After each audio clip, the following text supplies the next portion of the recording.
아브라함 99세 때 하나님께서 아브라함에게 나타나셔서 약속의 말씀을 주십니다. 17장 7절에서 8절입니다. 내가 내 언약을 나와 너 및 네 대대 후손 사이에 세워서 영원한 언약을 삼고 너와 네 후손의 하나님이 되리라. 내가 너와 네 후손에게 네가 거류하는 이 땅 곧 가나안 온 땅을 주어 영원한 기업이 되게 하고 나는 그들의 하나님이 되리라. 이 짧은 문장 속에서 하나님께서 아브라함에게 세 가지 언약을 주십니다. 너로 큰 민족을 이루겠다고 하는 그 언약을 영원한 언약으로 삼아주겠다. 그것이 첫 번째 약속이고, 두 번째 약속은 내가 너희에게 주겠다고 한 이 가나안 땅을 영원한 기업으로 주겠다. 영원한 기업, 다시 말하면 영원한 소유로 주겠다. 세 번째 약속은 내가 너의 후손들의 하나님이 되겠다. 지금 하나님께서 아브라함에게 너와 너 후손에게 이 언약을 영원한 언약으로 삼는다. 이 땅을 영원한 기업, 영원한 소유로 준다. 그리고 그들의 하나님이 되겠다. 그 말씀은 그들의 영원한 하나님이 되겠다. 그 말씀이잖아요. 영원이라는 것은 다함이 없는 것이라고 그랬습니다. 끝이 없는 거예요. 제가 아무리 여러분들을 사랑한다 할지라도 저는 여러분들께 영원한 약속을 드릴 수가 없습니다. 저는 고작 100년도 못 살 사람이거든요. 하나님께서는 어떻게 다함이 없는, 끝이 없는 영원한 약속을 주시고 영원한 소유를 주시고 영원한 하나님이실 수 있는가? 창세기 17장 1절에서 이렇게 말씀하시지 않았습니까? 아브라함이 99세 때에 여호와께서 아브라함에게 나타나서 그에게 이르시되 나는 전능한 하나님이라 너는 내 앞에서 행하여 완전하라. 하나님께서 아브라함에게 당신을 계시하시기를 나는 전능한 하나님이다. 엘샤다이라고 하는 것은 전능자라는 동시에 충분자라고 그랬습니다. 무엇이든지 만물이 움직이기 위해서는 에너지가 필요합니다. 그래서 영원히 움직일 수 있는 것이 이 세상에는 없습니다. 영원한 에너지가 없거든요. 에너지가 다하면 동작이 멈추는 겁니다. 에너지가 다하면 시계가 멈추잖아요. 갈아 끼워줘야 되잖아요. 인간의 에너지가 다하면 죽는 겁니다. 그런데 하나님께서 어떻게 영원한 언약, 영원한 기업을 주시고 영원한 하나님이 되실 수 있는가? 하나님만은 영원 전부터 영원 후까지 스스로 자존하시기에 충분한 능력을 지니고 계시는 것입니다. 충분자이시기 때문입니다. 내 충분자가 너희 뒤에서 백그라운드 되어주겠다. 네가 지금 너 아내와의 사이에서 자식 한 명 없어도 너로 큰 민족을 이루겠다고 하는 그 약속을 영원한 약속이 되게 하기에 나는 충분한 능력을 지니고 있어. 그러니까 내 앞에서 믿음으로 걸어가야 할 길을 바르게 뚜벅뚜벅 걸어가라는 것입니다. 그리고 9절에서 이렇게 말씀하십니다. 하나님이 또 아브라함에게 이르시되, 또 아브라함에게, 또 이런 말 참 감동적이죠. 이 순간에 아브라함이 어떤 자세로 있었는가? 3절입니다. 아브라함이 엎드렸더니, 히브리 말 그 원문을 그대로 문자적으로 직역하면 아브라함은 자기 얼굴 위에 떨어졌다. 하나님을 뵙는 순간에 부복했다 이 말입니다. 하나님 앞에 아브라함이 낮고 낮은 마음으로 부복할 때 3절 아브라함이 엎드렸더니 하나님이 또 그에게 말씀하여 이르시되, 그런데 9절에서 하나님이 또 아브라함에게 이르시되, 또 계속 하나님이 그 낮고 낮은 아브라함의 마음속으로 흘러내리는 것입니다. 내가 스스로 하나님만큼 큰 사람이 되면 하나님의 말씀을 들어봐야 다 흘러버린다 그랬습니다. 내가 하나님 앞에 낮은 마음이 될 때 하나님의 말씀이 내 심령 속에 흘러서 채워지는 것입니다. 그래서 내가 말씀의 사람이 되는 겁니다. 하나님 앞에서 낮고 낮은 마음을 지닌 사람은 성경 말씀을 통해서 하나님의 말씀을 자기 심령 속에 채우는 것은 두말할 것도 없고, 바람 소리, 새 소리를 통해서도, 서산해지는 해를 보고서도 하나님의 말씀을 들을 수 있습니다. 왜? 온 세상이 하나님의 말씀으로 지어졌거든요. 그래서 일평생 하나님 앞에서 우리가 지녀야 할 자세는 낮고 낮은 마음이다. 9절, 하나님이 또 아브라함에게 이르시되 그런즉 너는 내 언약을 지키고 네 후손도 대대로 지키라. 하나님께서 당신의 언약을, 말씀을 지키라고 명령하시는데 그런즉 접속사로 시작합니다. 그런즉 하는 이 접속사의 의미가 뭐겠습니까? 나는 영원 전부터 영원 후까지 영원히 존재하기에, 자존자이기에 충분한 능력을 지니고 있고, 그러한 충분자인 내가 너희 뒤에 백그라운드가 되고 있으므로, 그러므로 너는 내 언약을, 나를 힘입어 지키고 나가라는 것입니다. 여러분, 우리가 절대로 하나님의 말씀대로 먼저 살기 때문에 전능하신 하나님이 나를 찾아오시는 것 아닙니다. 내가 알기도 전에 그분이 먼저 내 삶 속에 찾아와 계시는 것입니다. 전능자이자 충분자이신 그분이 내 뒤에서 내 인생의 백그라운드가 되어주고 계시는 것입니다.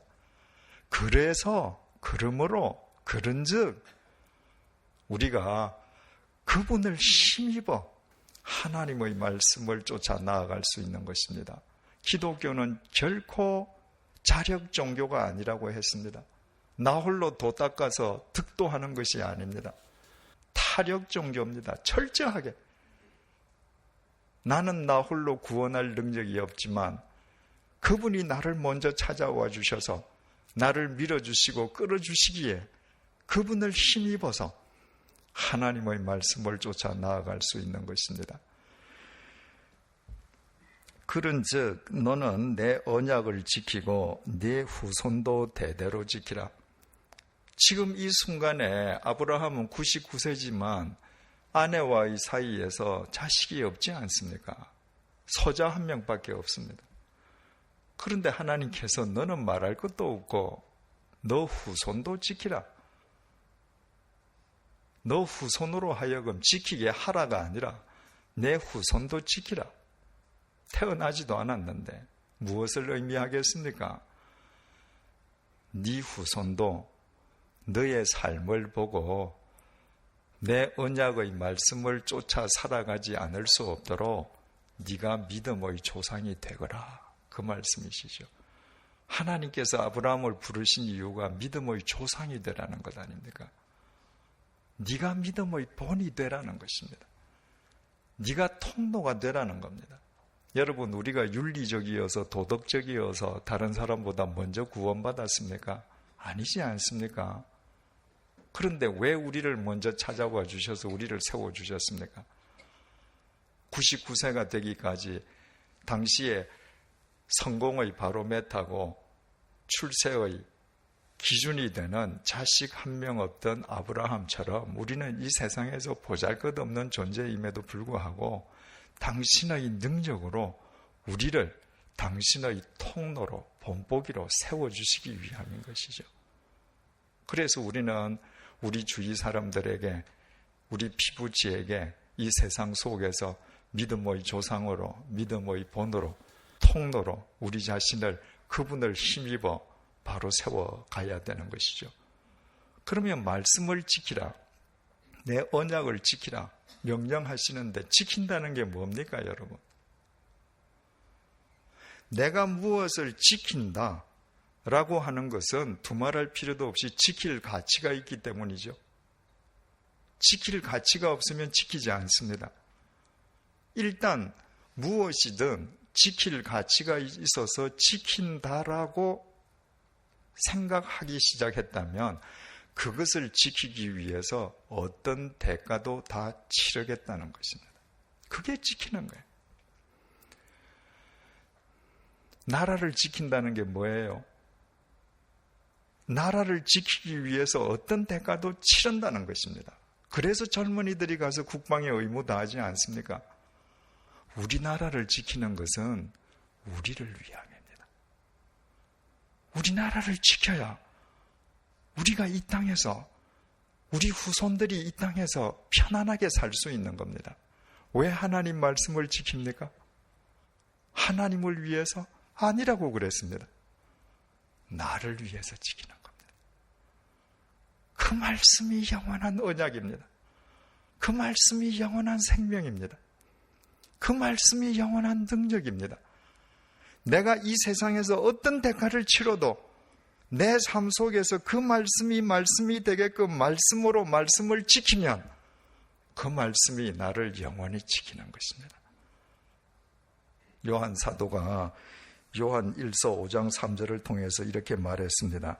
하나님을 사랑하는 것은 이것이니 우리가 그의 계명들을 지키는 것이다.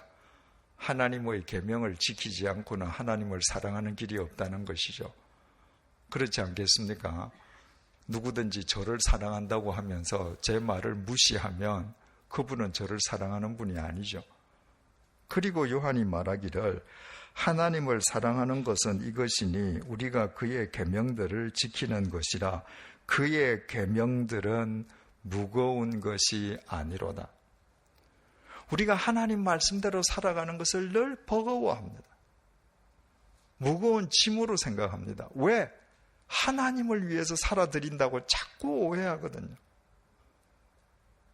하나님의 말씀대로 살지 않아도 하나님께는 아무런 해가 돌아가지 않습니다.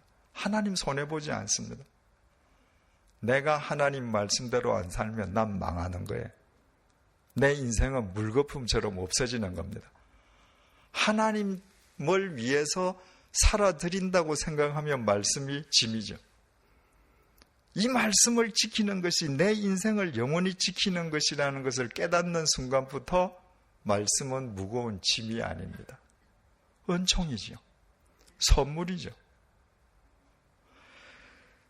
9절을 다시 읽겠습니다. 하나님이 또 아브라함에게 이르시되 그런즉 너는 내 언약을 지키고 내 후손도 대대로 지키라. 히브리 말은 단어의 전미어나 접두어가 인칭을 나타내기 때문에 일반적으로 주어는 생략된다고 했습니다. 그런데 별도로 주어를 기록할 때에는 주어를 강조할 때라고 했습니다. 너는 내 언약을 지키라. 1절에는 뭐라고 되어 있습니까? 나는 전능한 하나님이다. 하나님께서 1인칭을 안 쓰셔도 되는데 아브라함아, 나는 전능한 하나님이야. 너 지금 뒤에서 백그라운드야. 그러므로 너는 내 언약을 지키거라. 그게 네 인생 지키는 거다. 하나님께서는 결코 우리를 집합적으로 두리뭉술하게 취급하시지 않습니다. 하나님께서는 언제나 우리를 나, 너로 개인적으로, 인격적으로 대해주십니다. 제철아, 나는 전능한 하나님이야. 그러므로 제철아, 너는 내 앞에서 내 언약을 쫓아 살거라. 내 언약의 기간은, 유효기간은 영원이다. 네가 살아있을 때는 말할 것도 없고 네 후손들의 삶 속에서도 그 언약은 영원히 결실된다. 나와 너. 이 하나님과의 개인적인 관계를 내가 인식하고 심화시켜가면서 내 신앙의 수준이 늘 성숙하고 성장해 가는 것입니다. 10절 11절입니다.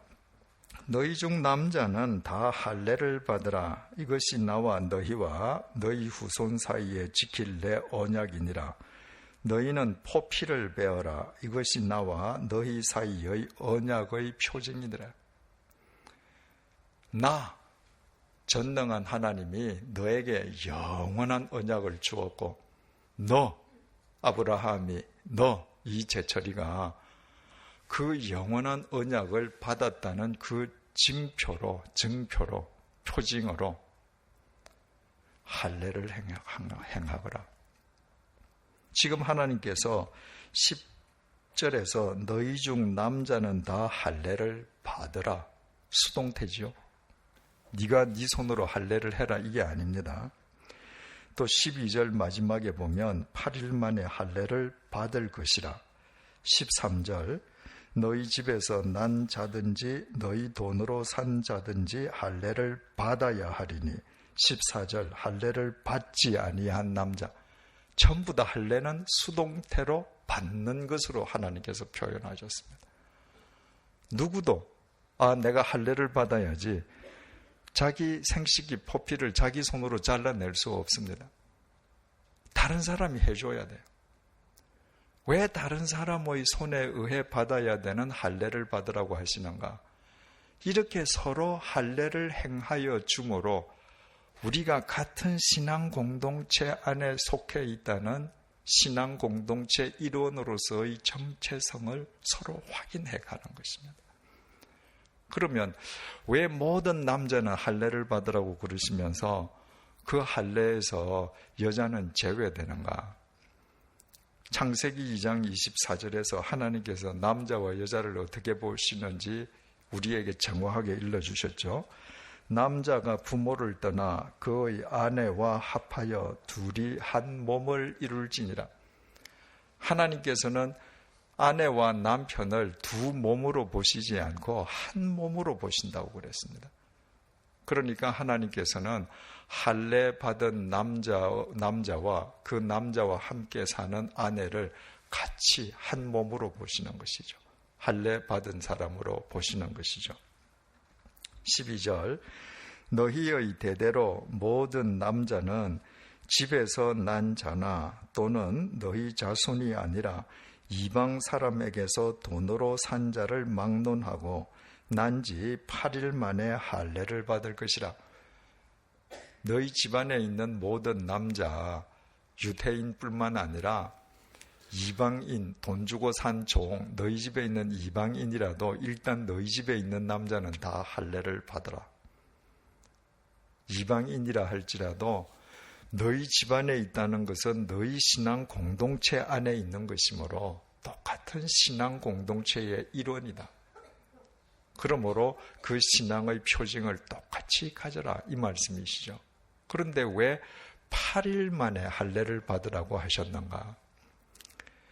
하나님께서 8일 만에 할례를 받으라고 하신 것에 대해서는 전통적으로 두 가지 관점에서 이해를 했습니다. 첫째는 레위기 12장 2절이 이렇게 증언합니다. 여인이 임신하여 남자를 낳으면 그는 이래 동안 부정하리니. 여인이 아이를 낳으면은 그 아이를 낳을 때의 산독으로 인해서 일주일 동안 부정이 계속된다는 것입니다. 레위기 12장 3절입니다. 8째 날에는 그 아이의 포피를 벨 것이요. 그러니까 어머니의 산독이 아이에게도 옮을 수가 있기 때문에 어머니의 산독이 다 제해지는 일주일이 지나서 8일째 되는 날 아이에게 할례를 행하라. 성경 말씀에 비추어서 그렇게 이해를 했죠. 또 두 번째 이해의 관점은 한 주간이 7일로 이루어져 있지 않습니까? 그러니까 8일째 되는 날은 한 주간이 끝나고 새 주간이 시작되는 첫째 날이거든요. 그래서 항상 새로운 출발을 의미한다는 의미에서 8일째에 할례를 행하라고 하셨다. 이런 의미로 이해를 했습니다. 그런데 현대의학, 과학이 발전하면서 전혀 새로운 사실이 밝혀졌습니다. 그 사람 몸에서 피가 흐르지 않습니까? 피가 흐르면 피가 응고해야 되잖아요. 응고되지 않으면 피가 계속 흘러서 생명이 문제가 생기지 않습니까? 피가 응고하기 위해서는 반드시 비타민 K와 프로트롬빈이라고 하는 두 요소가 있어야 된다고 합니다. 그런데 이 프로트롬빈이 남자가 태어나서 일평생 중에서 가장 왕성하게 나오는 날이 8일째 되는 날이라는 거예요.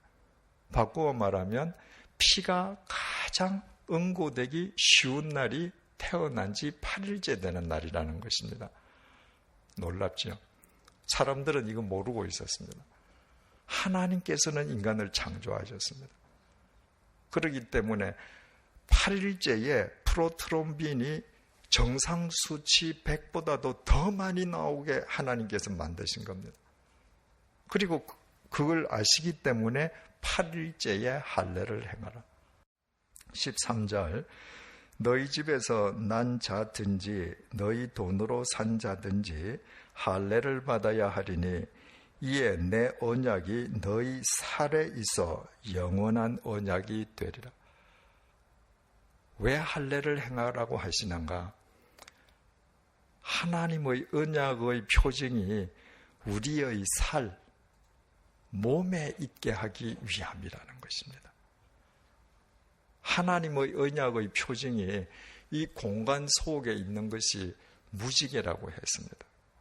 하나님께서 내가 다시는 홍수로 인간을 심판하지 않으리라. 그리고 그 약속의 표징으로 무지개를 주시지 않았습니까? 그 공간 속에 있는 무지개는 하나님을 믿든 믿지 않든 모든 살아있는 인간들을 향한 하나님의 언약의 표징입니다. 하나님의 언약의 표징이 시간 속에 있는 것이 안식일이라고 그랬습니다. 일주일에 하루 하나님께서 우리에게 주신 당신의 언약의 표징입니다. 그것은 하나님을 믿는 신앙 공동체를 위한 표징이죠. 하나님께서 명령하신 할례는 내 개인 몸에 언약의 표징을 내는 것입니다. 이 하나님의 약속은 온 만민을 위한 것이고 신앙 공동체를 위한 것임과 동시에 나 개인을 위한 하나님의 언약의 약속임을 내 몸에 표하는 것입니다. 그런데 왜 하필이면 생식기인가? 가령 하나님께서 너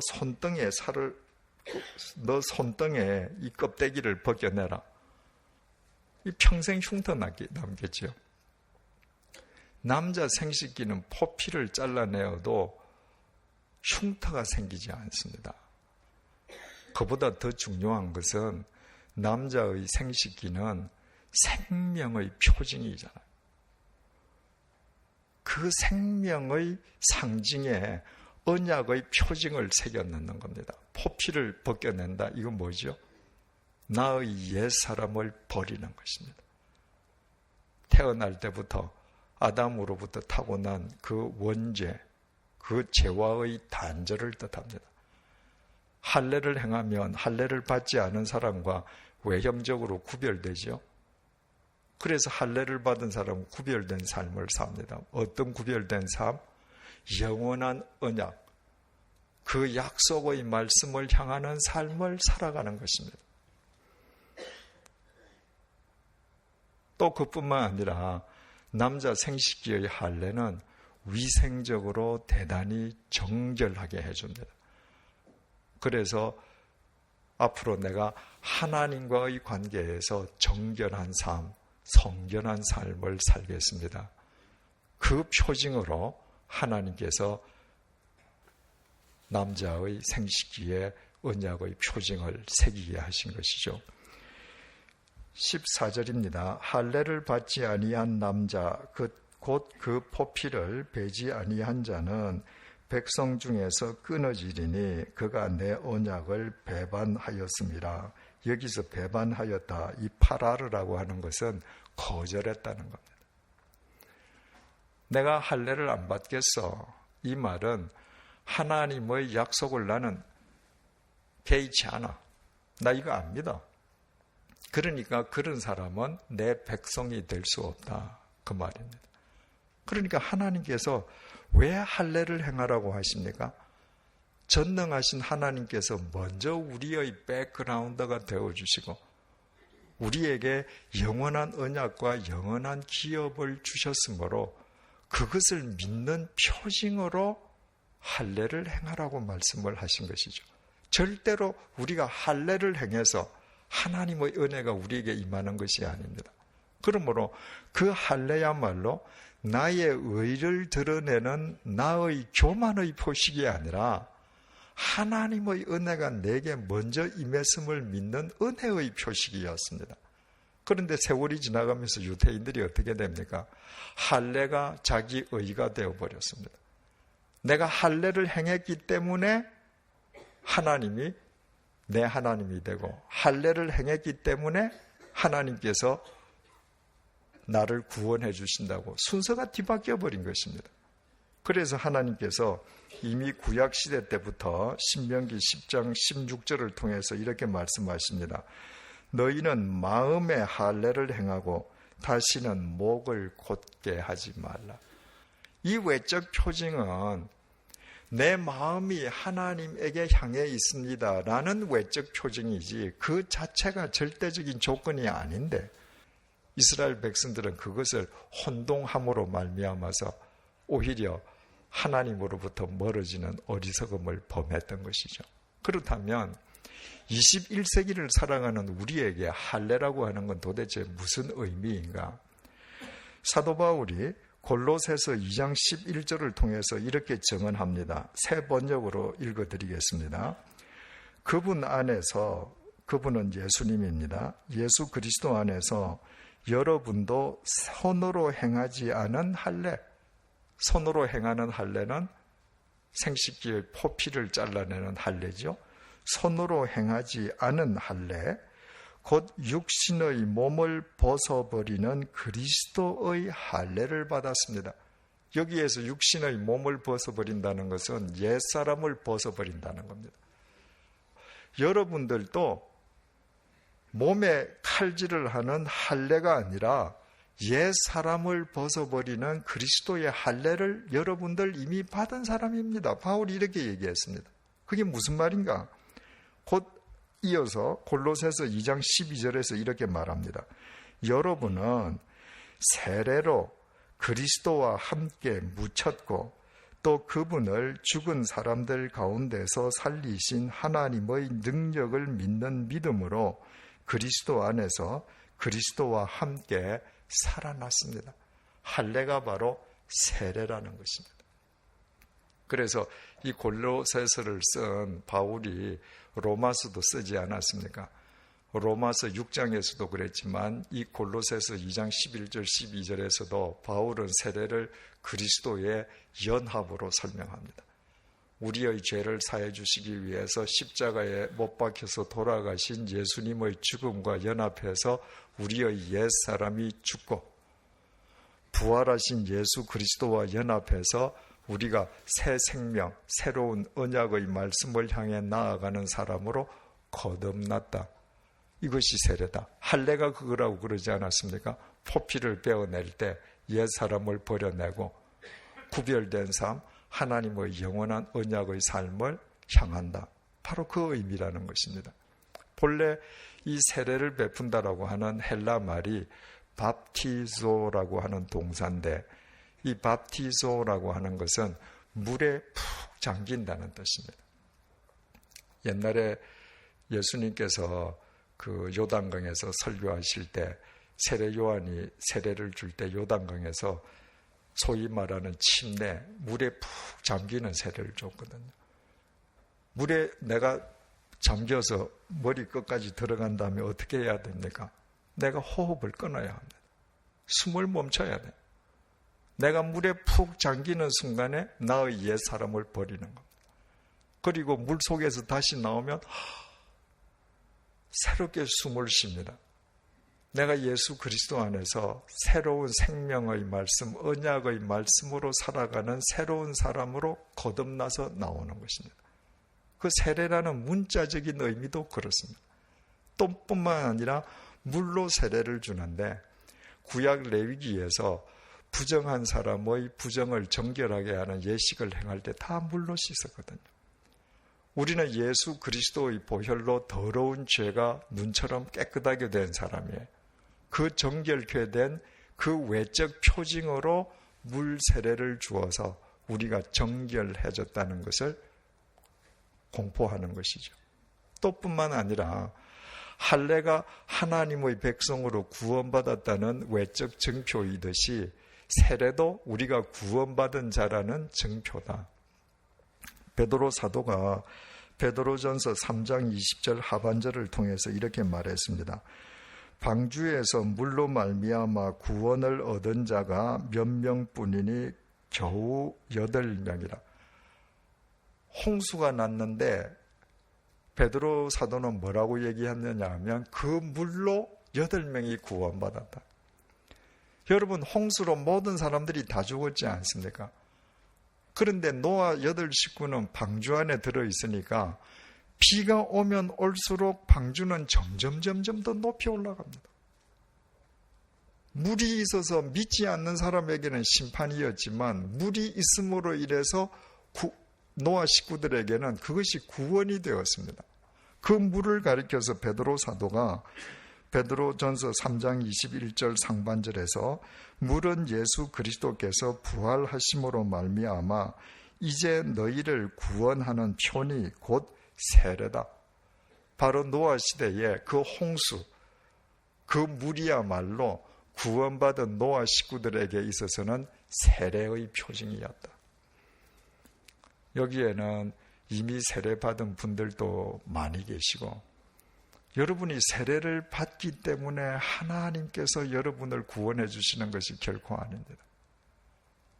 하나님께서 먼저 여러분을 찾아와 주시고 충분자이시자 전능자이신 분이 여러분을 구원해 주셨기에 영원한 당신의 자녀로 삼아주시고 영원한 언약의 말씀을 주셨기에 그 주님의 구원과 언약의 말씀을 믿는 외적 증표로 세례를 받는 것입니다. 결과적으로 받는 것입니다. 그러므로 이 외적 증표도 중요하지만 더 중요한 것은 나의 중심을 드리는 것입니다. 유대인들이 외적 할례를 자랑하다가 중심이 주님으로부터 멀어지는 교만에 빠지는 우를 범했듯이 그런 우를 범하면 안 되는 것이죠. 부부가 결혼식을 올리지 않고 동거하고 호적만 하고도 살 수 있죠. 그런데 왜 결혼식을 치릅니까? 모든 사람들 앞에서 부부가 되는 예식을 치름으로써 세상 사람들 앞에서 부부로서의 의무를 다하겠다는 것을 공포하는 것입니다.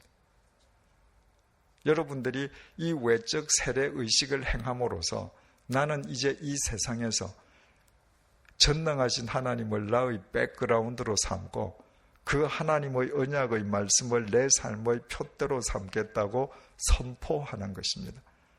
오늘 이 시간부터 여러분의 중심이 하나님을 온전히 모시고 하나님과 함께 동행한다면 이 시대 역사 속에서 여러분 한 분 한 분을 통해서 하나님께서 이루시려고 하는 뜻이 반드시 이루어질 것입니다.